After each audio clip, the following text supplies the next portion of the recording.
When I think about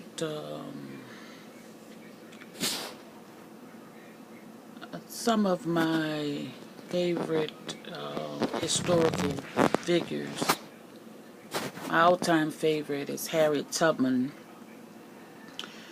And she's my favorite because I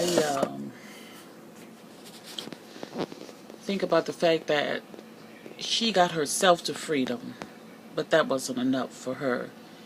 That she continually went back several times over, only God knows how many times, and put her own life at risk to go and free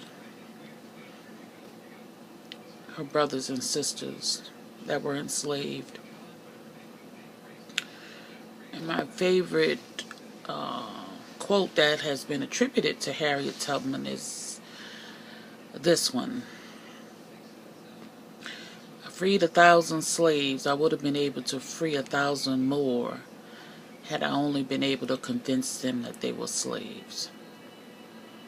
When I think about people like Harriet Tubman and Ida B. Wells Barnett and Fannie Lou Hamer, and yes, I'm sick and tired of being sick and tired.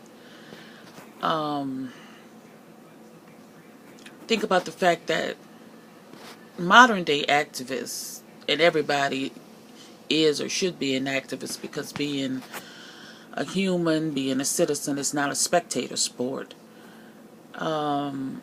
Just think of the modern conveniences that we have at our disposal to get this work done.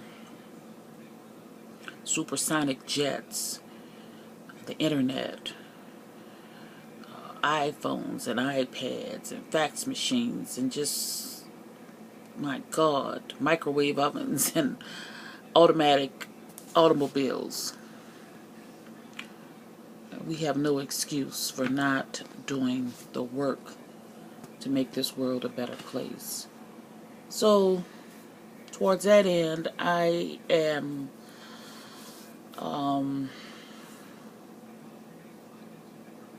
dedicating my life to using my iPad and YouTube and some of these other social media tools to comment on the conditions under which we live. Not only am I going to comment, but but for many years I have been doing the work on this big southern plantation called New Orleans, Louisiana.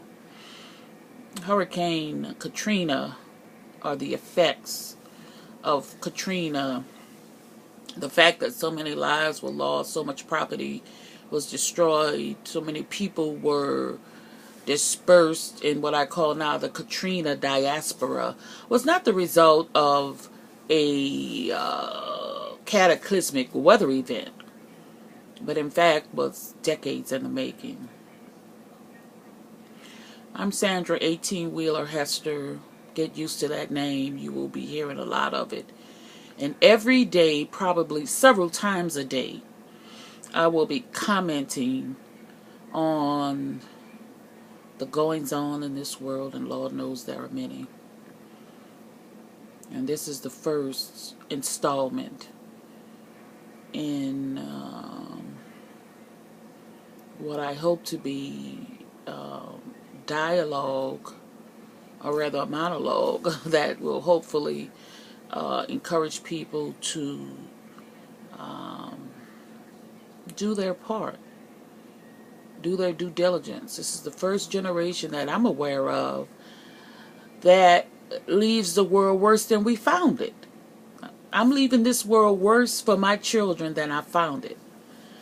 My parents and grandparents and many ancestors ensured that they left the world better than they found them.